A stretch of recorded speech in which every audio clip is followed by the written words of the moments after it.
American Pride Roasters is coffee from the heartland of America. Based out of Des Moines, Iowa, APR Coffee brings history to your coffee mug every morning. Try the Jefferson, a smooth Nicaraguan coffee with real vanilla bean, or the Franklin, a French-roasted Colombian coffee. If you can't make up your mind, we have 2-pound samplers featuring all of our founding flavors. For all your coffee needs, check out AmericanPrideRoasters.com. Historically great coffee. Hi everyone, this is Susan Knowles, and this is a special edition of Stand for Truth Radio called Knowles on the News. I wanted to come and talk to you today about a lot of things that have been happening in the news, but I also want to remind you that if you want to find information out about the articles I write and information in regards to their Stand for Truth radio show, you can go to susanknowles.com and find all the information there.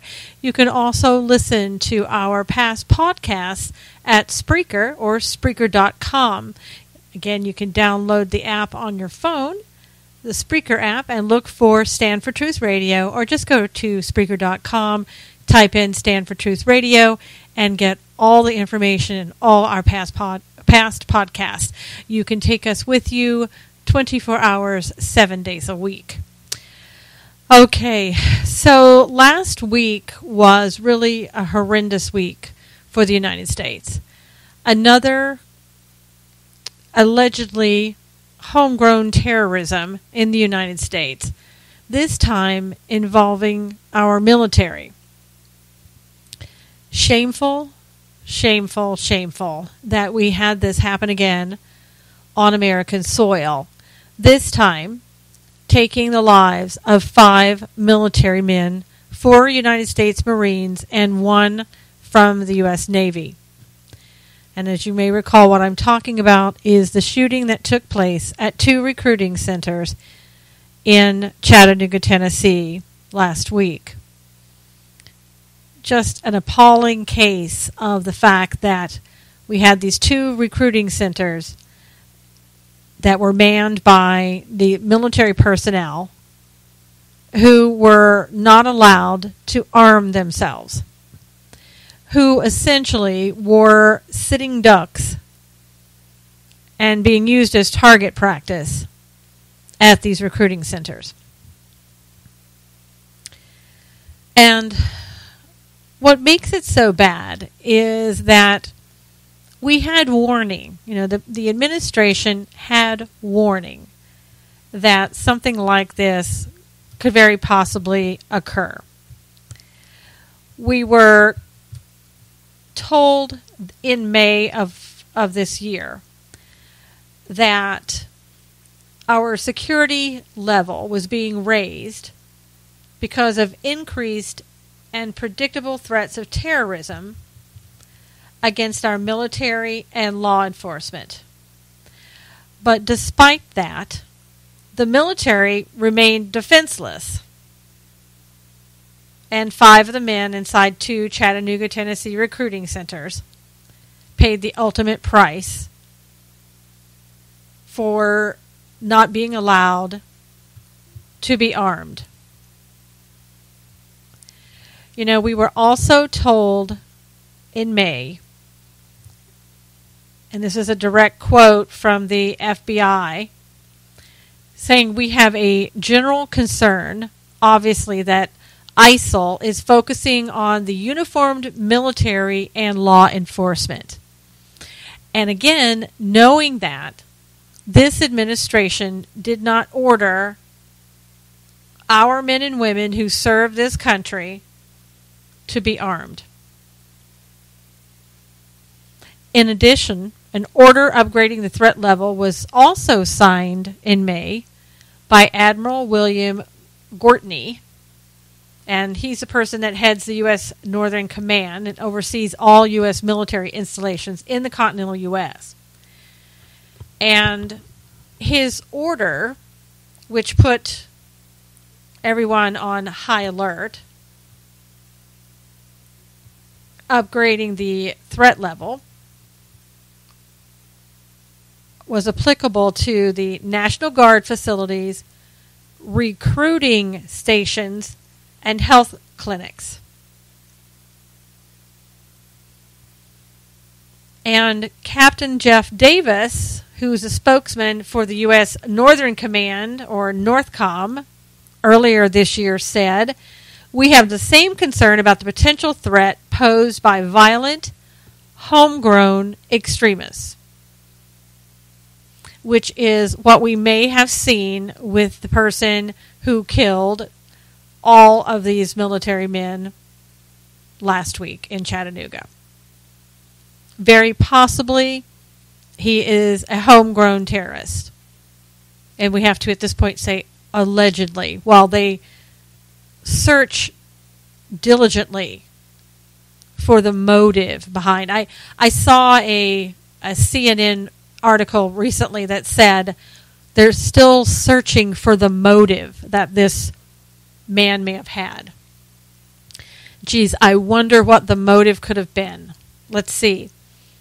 It was Ramadan, and we were on the last day of Ramadan, and this person was Muslim, and there may have been connections where he went to overseas and, connected with these Islamic terrorists. But gosh, I wonder what the motive could have been.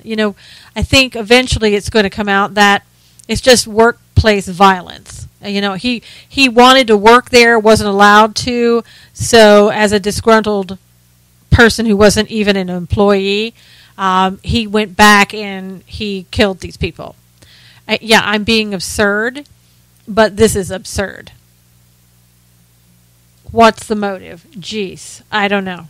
What could it possibly be?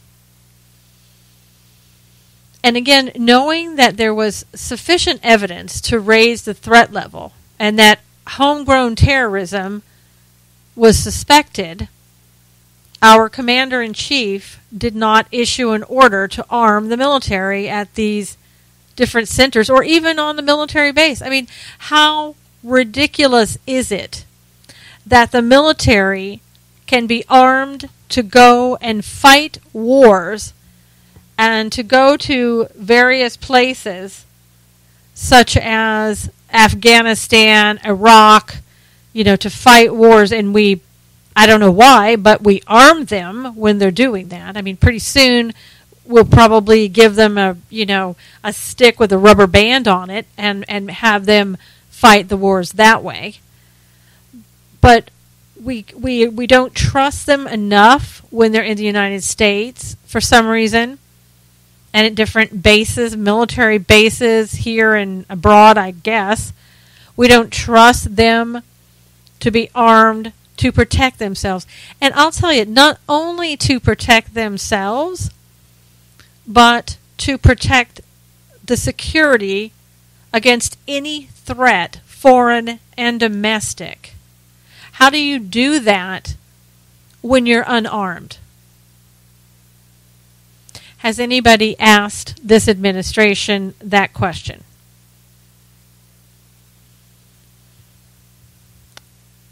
Instead, as I said, our military men and women who serve this country became nothing more than target practice for wayward lone wolves, which is what we like to say. We've had how many instances in the United States now, but everybody, probably like 20 some instances, but everything's a lone wolf. I don't know, if you add enough lone wolf events together, you might come up with a number that looks greater than 1. And you might start thinking that somehow these people are connected. I know it's been far-fetched for people with this administration to figure that out. But we just keep saying it's a lone wolf or it's just workplace violence. And after a while, you have to tell yourself that people know in this administration exactly what they're doing, exactly what they're saying, and it's not because they're being stupid. I know people like to say, oh, well, they're just ignorant about how to do things. Nope, I don't think so. But you can look at it that way if you choose. Again, it's about this equivalent of saying everything's a lone wolf. After a while, you have to say, maybe I'm looking at this wrong and maybe there's more to it. So maybe it's time to start looking at things a little bit differently and opening our eyes to different things and our minds to different things. Now, the way I look at it, we're always talking about the military being dishonorably discharged for things that they do. For behaviors and actions that they take that are just morally unacceptable or even criminal at times. We consider giving a military person a dishonorable discharge. Well, what if we looked at politicians the same way and dishonorably discharge those who, like those in the military, who fail the American people by the choices they make? What if we could do that? Would we have seen behavior this past week that met the criteria for that? I'm going to say that we did. I feel that clearly the high threat level established by the FBI and the issuance of the order by the Admiral were just ignored. And I think intentionally so. Or it just wasn't a big deal, or whatever the reason may be. And I want to look at, were there other questionable measures that were taken by Obama and this administration following the massacre of our military in Chattanooga that deserve some type of dishonorable mention instead of just honorable mention? One of the things that I point to as something that rose to a new low, let's say, was when shortly after the killings of our U.S. Marines and Navy sailor, I don't think the Navy sailor had died yet, but he was injured. A statement was released by Obama. And the statement extended the warmest wishes of himself and Michelle to Muslims celebrating their holiday. A holiday that marked the end of Ramadan. Now, the month is reportedly the most violent month of the year in the Islamic world, when Muslims renew their devotion to Allah, and where violent jihad is a supreme act of devotion to Allah. What a coincidence that these killings took place on the last day of Ramadan, right? Now, Obama went on to say in his celebratory statement that it was a reminder, this holiday was a reminder to every American of the importance of respecting those of all faiths and belief. And as this statement was sent out, here we have a suspected gunman, suspected of being connected to radical Islam, and yet we were reading this statement and telling everyone that, today brings joy to all your homes, both here in the U.S. and around the world, from my family to your family. I mean, seriously?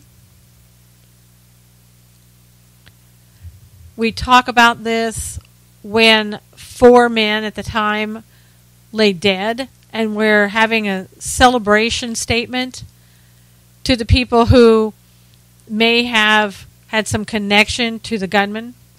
If nothing else, the timing of that just showed that the timing of that statement just showed poor judgment, period.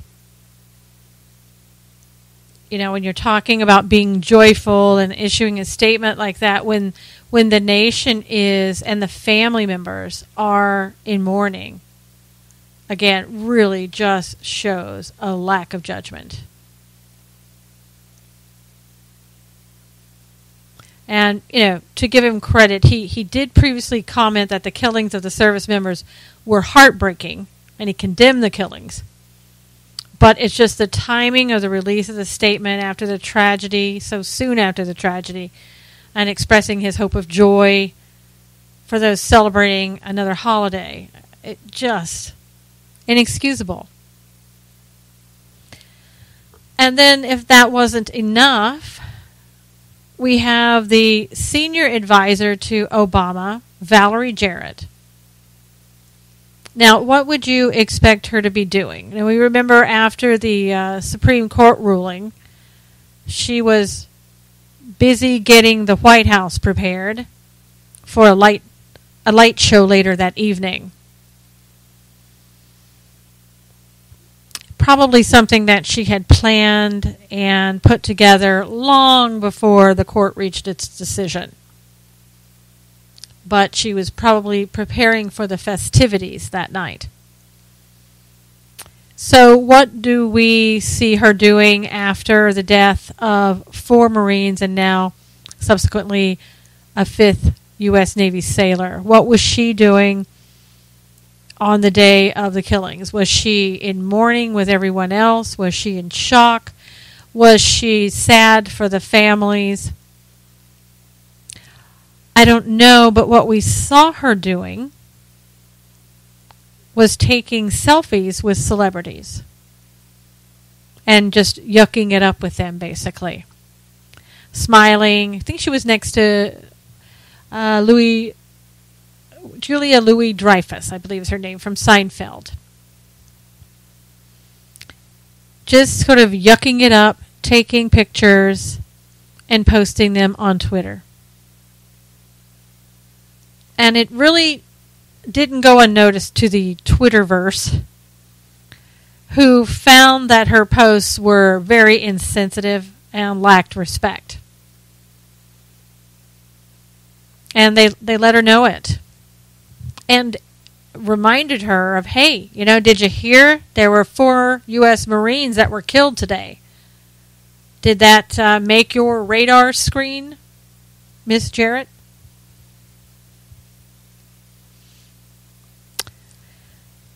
So does that behavior, is that unacceptable behavior, worthy of a discharge, a dishonorable discharge if she were in the military, or if we were allowed to give politicians a dishonorable discharge? Does that sink to that standard?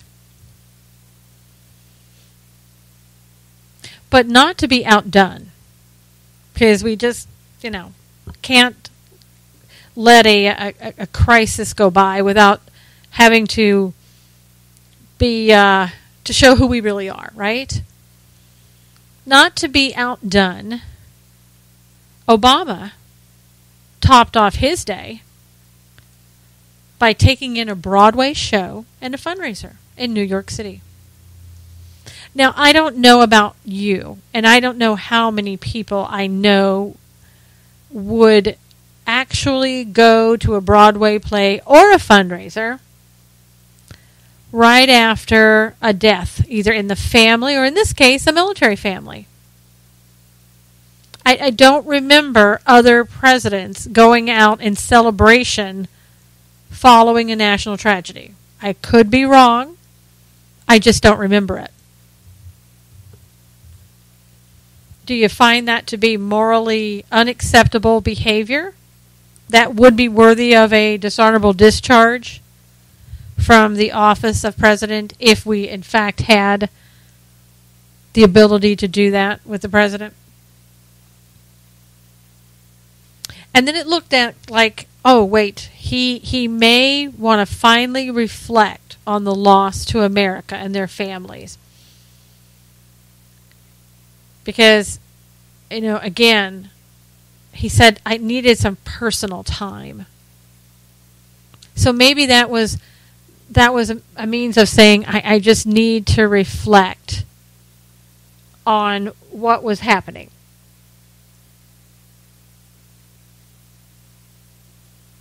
But I don't think there was any reflection, because he spent the weekend in New York City. at a secret Democratic National Committee fundraiser. I guess that was following the Broadway show.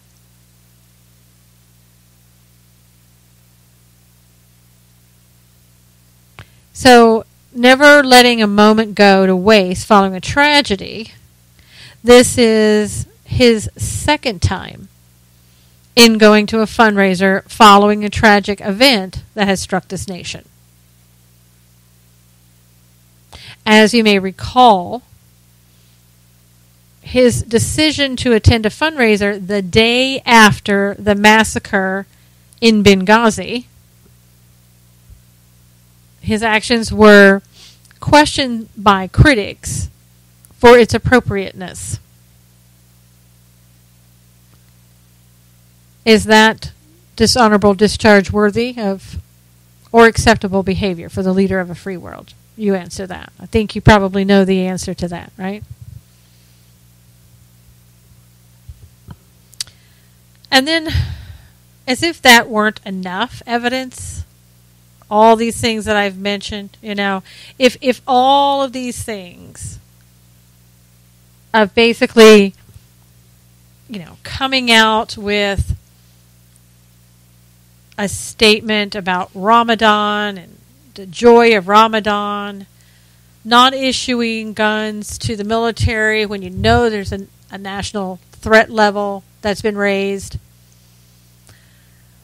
when you basically are having your administration is seen with celebrities taking selfies, you're at a Broadway show, and then a wonderful secret Democratic National Committee fundraiser for personal time. As if all of that wasn't enough, I think the straw that sort of broke the camel's back, if you will, on all of this, is that following the loss of life in Chattanooga, Tennessee, Obama failed to order the U.S. flags to be flown at half-staff. I think while his senior advisor can arrange for the White House to have these colorful rainbow lights, and the owner of the Empire State Building can display green lights for the celebration of Ramadan, Obama just didn't have the time, perhaps, to issue the order. It's a hard life being a president for a lot of reasons.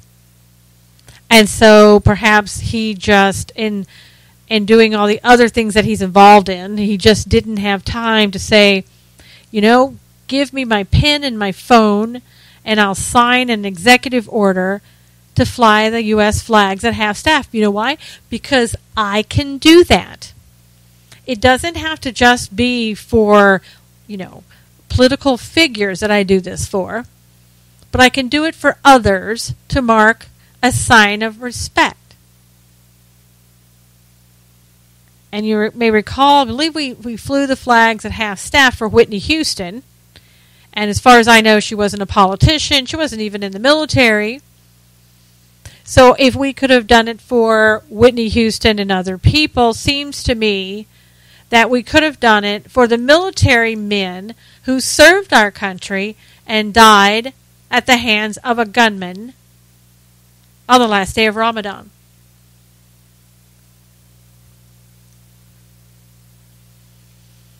All in all, the actions of this administration, while not subject to a military dishonorable discharge, in my opinion, have been appalling and morally unacceptable to those in America who value our military and the freedoms they protect.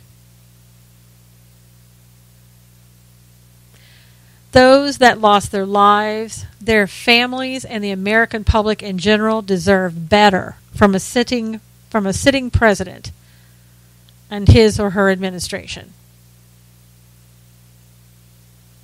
And what I have to say in closing to this part of the segment is, May God bless the U.S. military men and women who honorably serve to protect our freedoms every day. And may God bless those who lost their lives in Chattanooga while honorably doing the same. You know, over the weekend too, I asked I reached out to military veterans and said, what is it that we could do to show you our respect for serving and protecting this country? What visible sign could we show you that says to you, we value what you do? Whether any president does or not, whether any person in the administration does or not, we value you. The American public values you. What can we do to show you this? And one thing I asked was, do you want us to fly the American flags at our home? Or is there something else we can do? And as you might suspect, the opinions were kind of varied. You know, one that I recall said that they feel so honored when they see the American flag because it represents what they served for, and in fact some have died for. And I don't know if you realize this because it's never really mentioned in the news very much, but there are suicides every single day. Between, they say 22 or more a day, which the number is probably a lot larger than that, but that's what we're being told. Commit suicide every day because of PTSD, post-traumatic stress disorder, from what they observed and endured in different wars. And these returning vets have PTSD, and at times have very difficult time filing a claim, getting it honored, and getting seen at the VA to take care of these problems. Some are given just medication and sent on their way and never even see a therapist, which is appalling. But they said that, again, you know, it would be an honor to see the American flag being flown because it represents what they've lived, served, and some have died for. And others have said, I don't even want the recognition because I don't think I deserve it because I came back in one piece when other members that I served with either didn't come back alive or didn't come back in one piece. So I know that we often take the military for granted. We just do, because we don't think about them necessarily on a day-to-day basis. But if you can think of things that you feel would honor them, either by flying the American flag at your home or doing something else that would visibly show anyone that you support the military, I suggest that you do that. It's been a hard week for the military, and thank God that some governors, especially I can think of one in Texas, and I believe in Tennessee now, but not quite sure, have basically signed orders saying that the National Guard, you know, will be armed. Still haven't heard an order coming from this president saying that all military will be armed. Don't think I'm going to be hearing that order. Don't think you're going to be hearing that order. So don't hold your breath.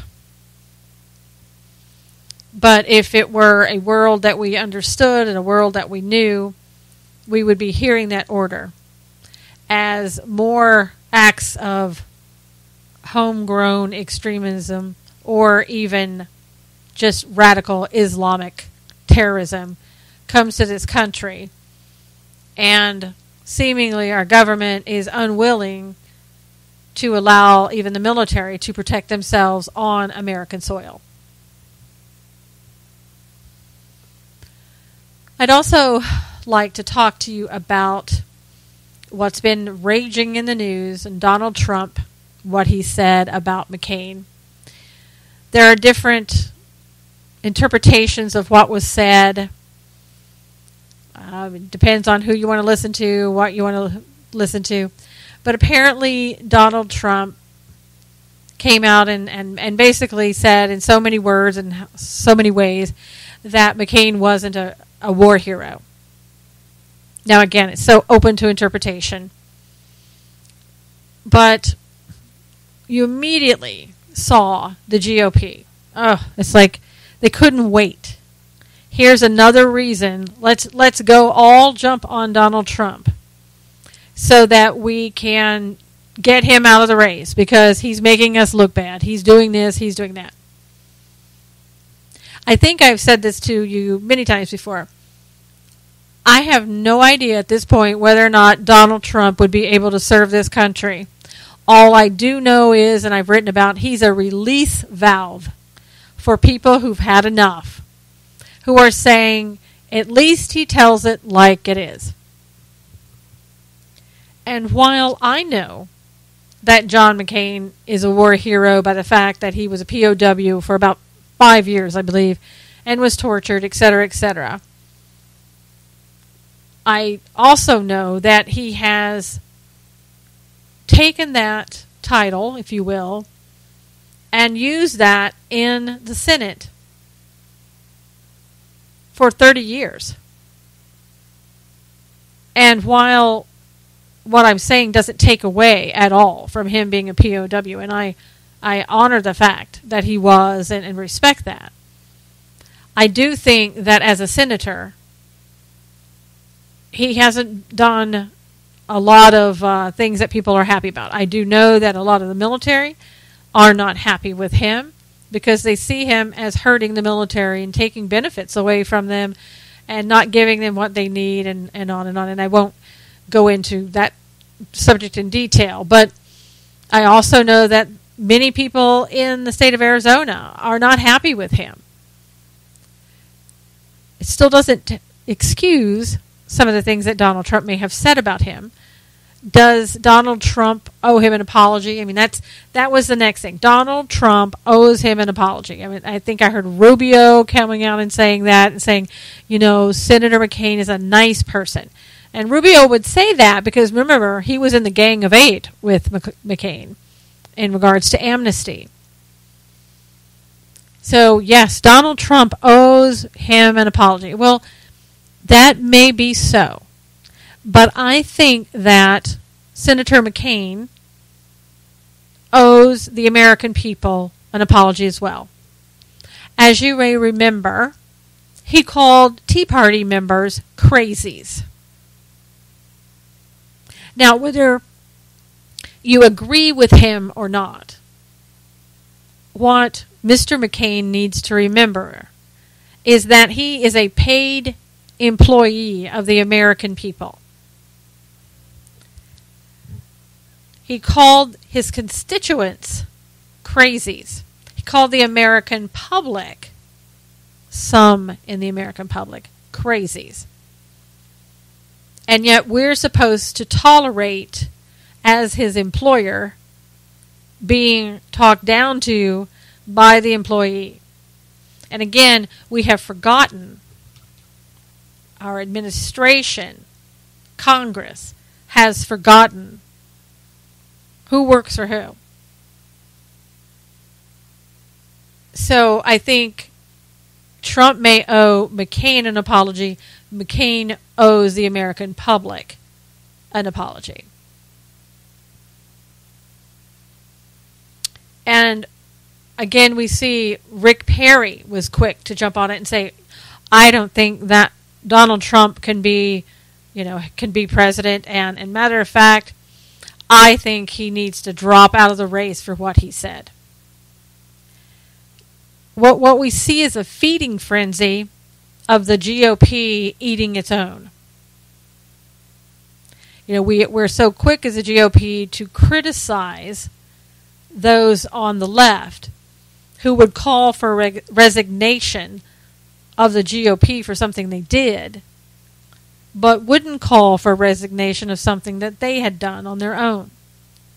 And so what we're doing was we're taking off and taking up right where the left has left, and it has left off. And if you notice, those on the left are being very silent. They're not even talking about Trump. They want this show to go on for as long as it possibly can. And I don't mean just the show of Donald Trump coming out, being brazen at times, saying things, being accused of things he never even said. Lumping a whole group of people together in a statement he didn't say that, but people continue to say that's what he said. But they want this to continue.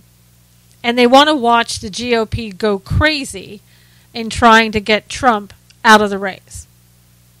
Because the longer we're focused on Donald Trump and what Donald Trump said and how he should get out of the race and what presidential candidate wants him out this day or this week or this month, as long as that's happening, we've taken our eye off of everything else that is much more important in this United States. I mean, how soon we focus on something else rather than the devastation of this nuclear agreement, this nuclear weapons treaty that we recently signed with Iran. To me, that's much more important than anything that Donald Trump could ever say. I don't care if Donald Trump stands on his head and says, whatever comment about whomever. I don't care.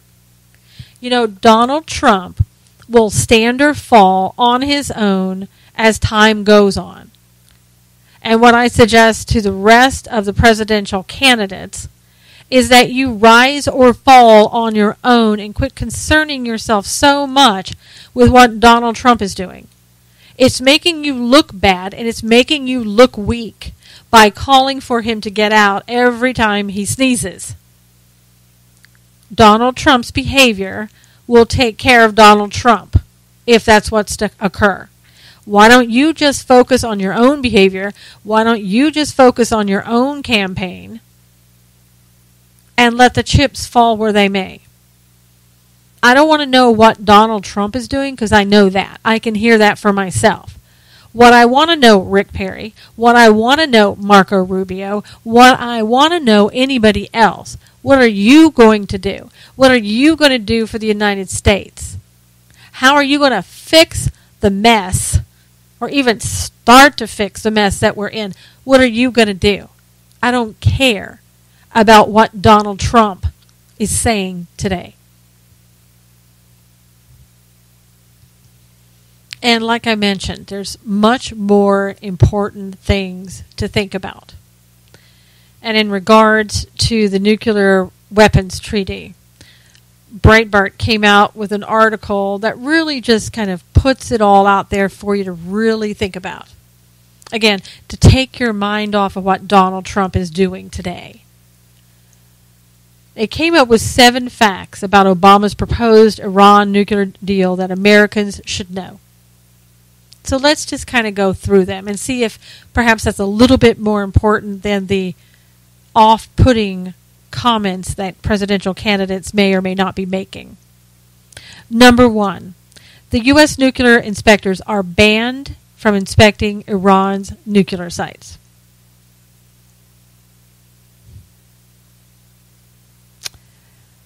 So essentially, no Americans will be part of the International Atomic Energy Agency inspection teams. This according to Obama's National Security Advisor, Susan Rice.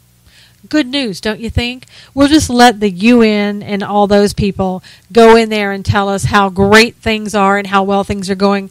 No need to worry, America. You're in safe hands with the UN. Number 2. Obama's Iran nuclear deal lists economic sanctions that could boost Iran's economy with $150 billion in revenue. Woohoo! Couldn't we use $150 billion in the United States to pay off our mounting debt by this administration? Now, some of that money, as it says in the article, would be spent on infrastructure and the Iranian people. Yeah. Some of it would go to the likes of Hezbollah, Syrian Bashar al-Assad, and Iraqi militia that not long ago were killing Americans. This according to the Washington Post. Good news again, huh? Iran can go out and buy what they need to make a nuclear weapon someplace else. Or just let somebody else do it. Number 3, the Obama administration admits that we should expect Iran will spend some of the $150 billion in revenues on the military and possibly, get this, possibly on terrorism. Really? Didn't see that coming, did you?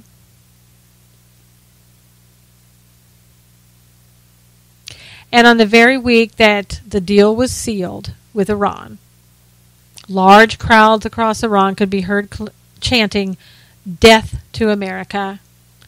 And Iran's Ayatollah himself declared death to America just months ago. Gives you a warm and fuzzy feeling to know that a deal has been reached with those who love you. Number 5.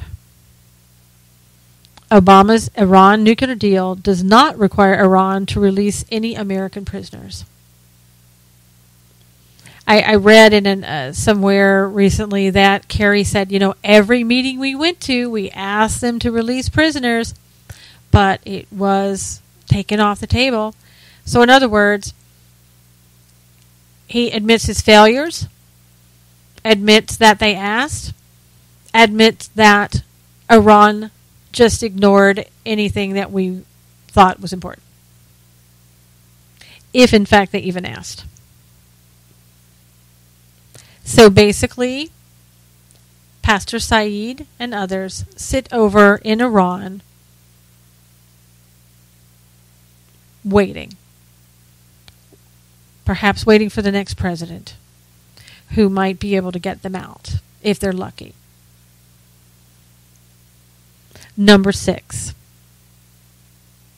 This is almost like David Letterman's, isn't it? Except it just, with David Letterman, like him or hate him or whatever, however you feel about him, at least you knew there was a punchline coming somewhere that you could get a good laugh out of it. But with this deal, there's no punchline. And there's no laughing out of it that comes out of it, and unless perhaps you're on the other side. And then you're probably laughing all the way to the bank. Number 6, Obama's deal allows Russia and China to supply Iran with weapons. I mean, it doesn't get any better than that. Supplies will be possible under the new deal, according to the Russian foreign minister. Russia and China will continue to make weapon deals with Iran under, and this is so important, under UN procedures. Now, Krauthammer from Fox argues that the net effect of this capitulation will be not only to endanger our Middle East allies, now under threat from Iran and its proxies, but to endanger our own naval forces in the Persian Gulf. Wow, imagine that. Who could have seen that coming? Once again, our military is put in danger. But, they may or may not be carrying weapons. Quite possible that they might be given weapons closer over there. I mean, who knows? We'll just have to wait and see.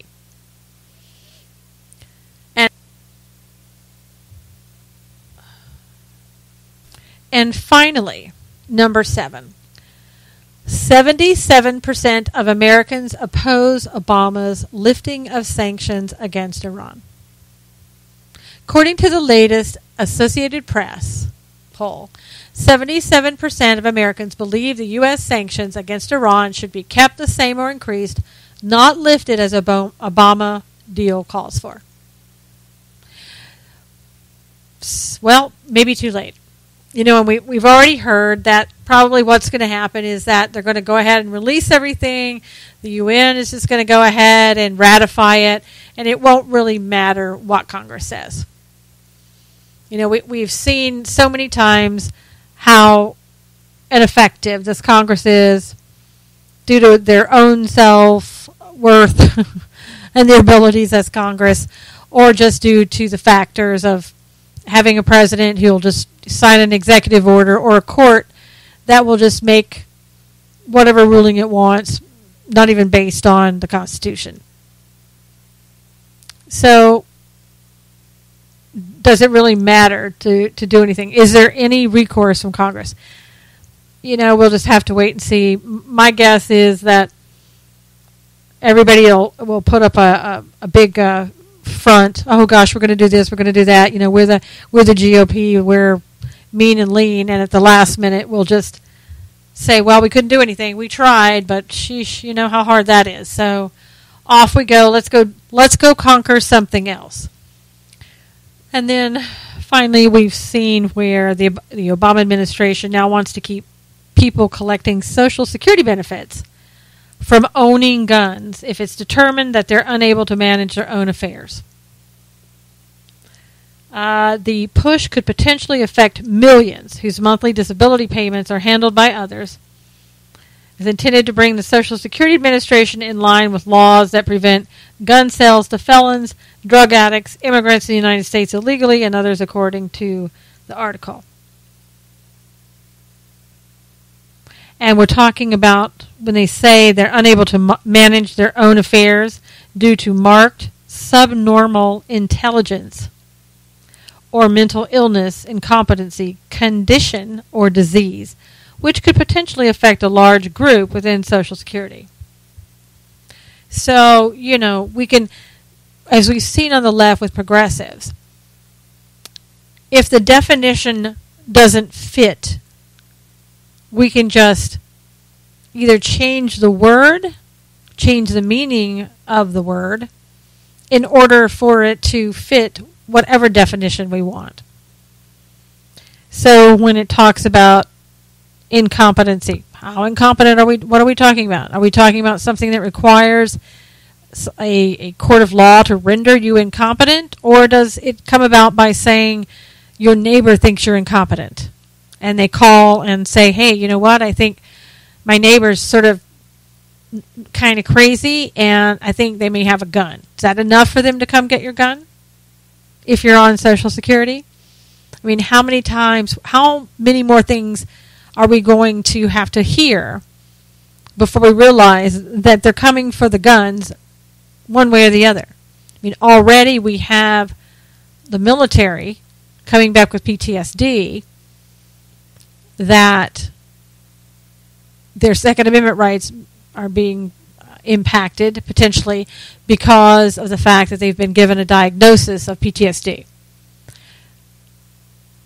And now we have Social Security Administration going out to take your guns. So we have all of these agencies who are banding together, working for this administration to come and take your guns away, potentially. So my next question is, who won't be able to take the guns away? I mean, it's kind of like, well, this is the way to get around the Second Amendment, right? You're not saying I'm going to take your gun away. I'm telling you, you have a right to own a gun and have a gun under the Second Amendment. But the Second Amendment doesn't say that I'm precluded from rendering you incompetent and therefore can take your gun because of your incompetency or other factors. It's just the chipping away of the Constitution by an administration that feels that the Constitution is outdated and in the way, not unlike other left-wing progressives who feel the same way and who have been chipping away at the Constitution and other Judeo-Christian documents that this country was founded upon. So how much more will we see? What will they come up with next? It will be a wait-and-see game that will probably continue to move along quickly to garner as many guns as they possibly can under whatever new regulation they come up with next in whatever agency. And so finally, on a lighter note, we have an article that comes out about a new study is upending long-held theories about the relationship between birth order and personality. Everybody knows the familiar stereotypes. Typically, the smart is the firstborn sibling, the rebellious baby of the family, and the easygoing middle child. But according to a recent study, the researchers say the stereotypes bear little validity. So we've gone our whole lives believing this. But now, suddenly, everything has changed. And I'm sure you can believe everything that I'm about to say. A study of 377,000 high school students by University of Illinois, there should be your first clue, psychologists, found that firstborns have an IQ advantage on average of just 1 point over their younger siblings. The analysis also showed a pattern of differing personality traits between firstborns and younger siblings. Firstborns were on average more extroverted, agreeable, and conscientious. But those differences were infinitesimally small, according to the professor who led the study. Statistically, the results correlate with the classic stereotypes developed by psychologist Alfred Adler in the early 20th century.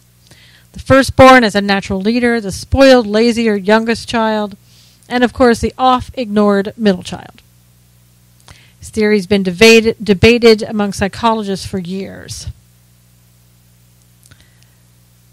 In real-life applications, this professor in Illinois says, the differences in personality and intelligence are so minor that they're ultimately insignificant.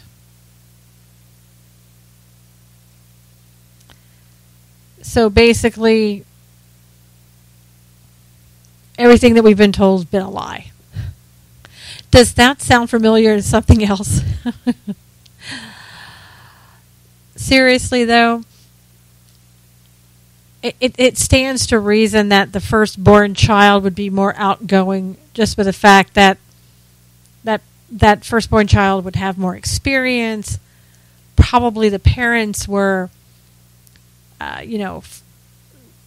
very focused on the firstborn child. And as you have subsequent children, there's less focus, less time. And so they don't get as much attention, perhaps, as that firstborn child. So it would stand to reason what Adler found is correct. What these people find, who knows? At the end of the day, is it really going to matter? With everything that we have in the news and what this world has in it, what's been going on, does it really matter what your personality type is? I doubt it very seriously. I think you'll be able to do just fine without knowing that. Another story to kind of end with is that men shave their legs and come one tiny step closer to understanding a lady's plight in this Cosmopolitan article. So they put together this little video of men shaving their legs so they could understand how horrible it is to have to do that as a woman. I hate to tell them this, but there are male bicyclists and swimmers who've been shaving for years. Nothing new. What I do think what we continue to see is the feminization of men. I really think this society really would love nothing better than to turn just about every man into a woman. It serves a purpose. And I know some of you may disagree with me about it. It's okay. You can disagree. But I've seen that for a number of years. I've seen that when I was working with students a lot in schools, where teachers are happiest when students are sitting quietly with their hands folded, not fidgeting, not trying to get out of their seats, not doing anything that might disrupt the class.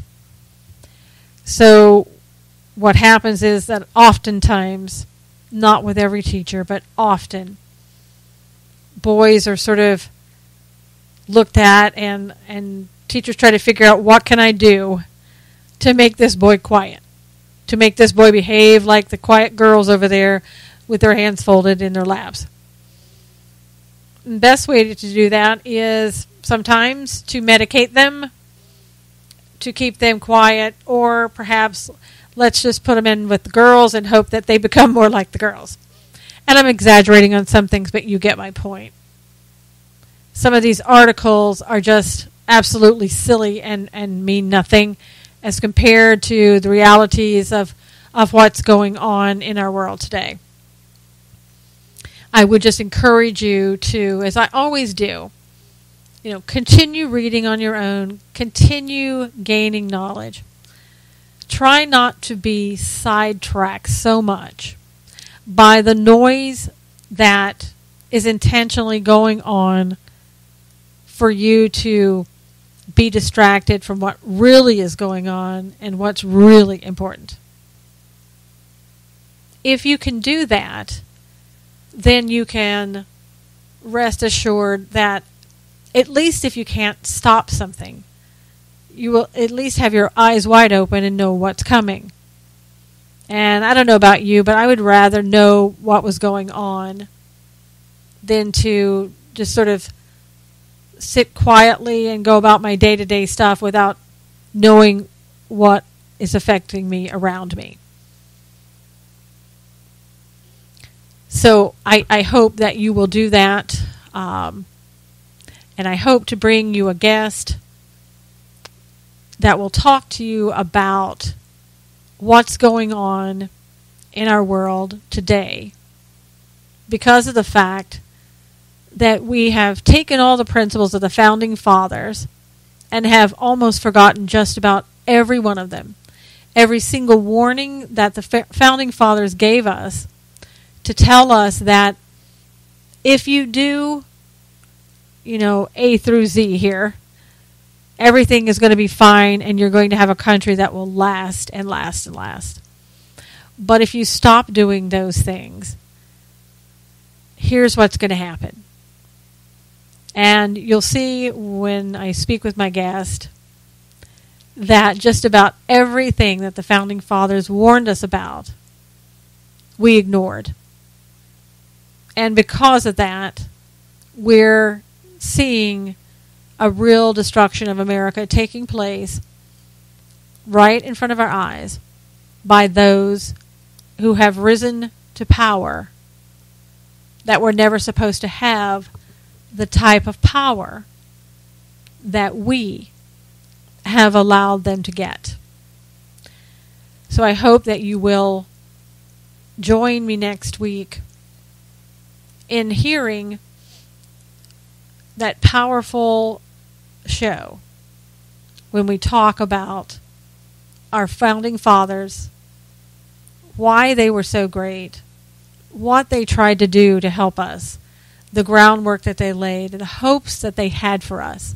It's going to be a great show, and one that you'll want to hear, and one that you'll definitely want to invite someone to listen to. Or again, you can just download the Spreaker app, look up Stand for Truth Radio, and listen to that on your own time, and tell a friend. Just listen to Stand for Truth Radio on Spreaker. And again, you can always go to susanknowles.com to get all articles, all podcasts, all information on upcoming shows. So until I speak with you again, go out there, do the best that you can, Be an encourager. Take care of yourself. And God bless.